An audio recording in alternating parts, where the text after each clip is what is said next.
Apa itu depresi?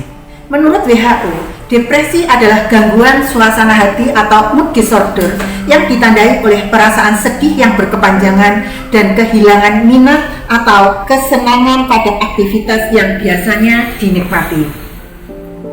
Kondisi ini memengaruhi perasaan, pikiran, dan perilaku, serta dapat menyebabkan berbagai masalah emosional dan fisik yang mengganggu kehidupan sehari-hari.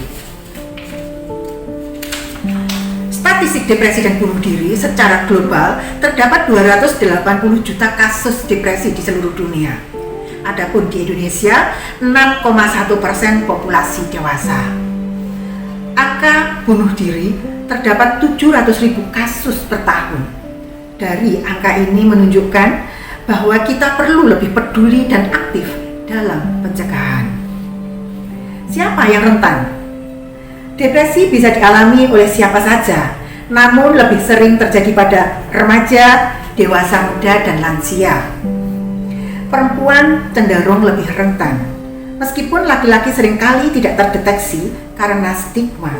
Faktor sosial, ekonomi, dan budaya juga berperan besar dalam risiko seseorang mengalami depresi. Gejala depresi bisa muncul dalam berbagai bentuk. Secara emosional, seseorang bisa merasa putus asa, mudah marah, atau kehilangan minat.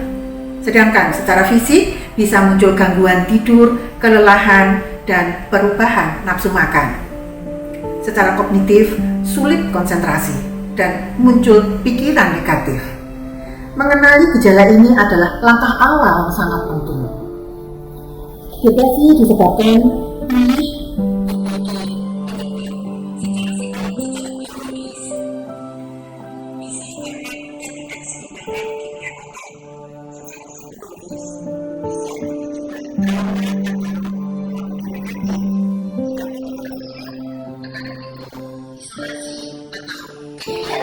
bisa menjadi pemicu.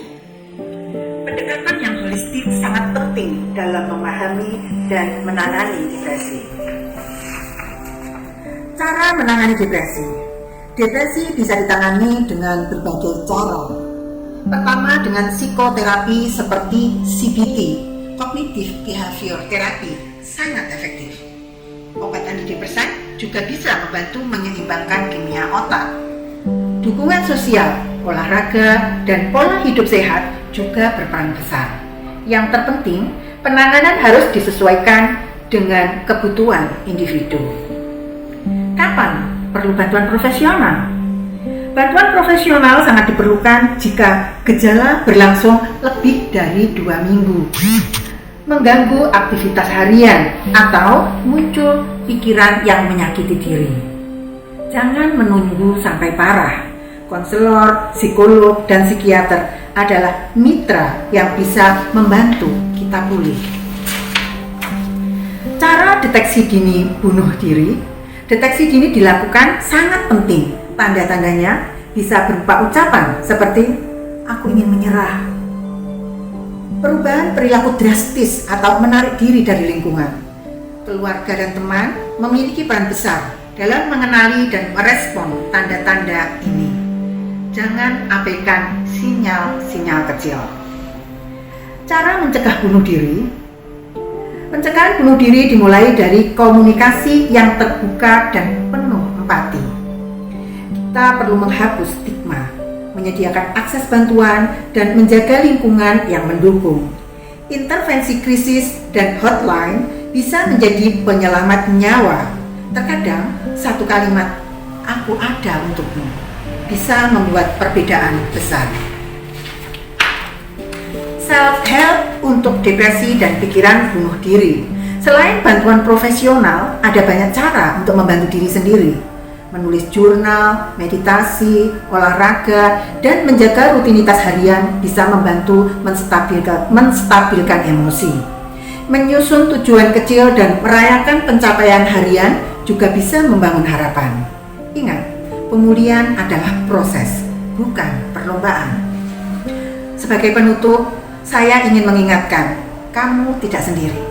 Ada harapan, ada bantuan, dan ada orang yang peduli. Mari kita jadi agen empati di lingkungan kita. Jika kamu atau orang terdekatmu membutuhkan bantuan, jangan ragu untuk menghubungi layanan profesional. Bersama, kita bisa menciptakan dunia yang lebih peduli dan sehat secara mental. Terima kasih, salam.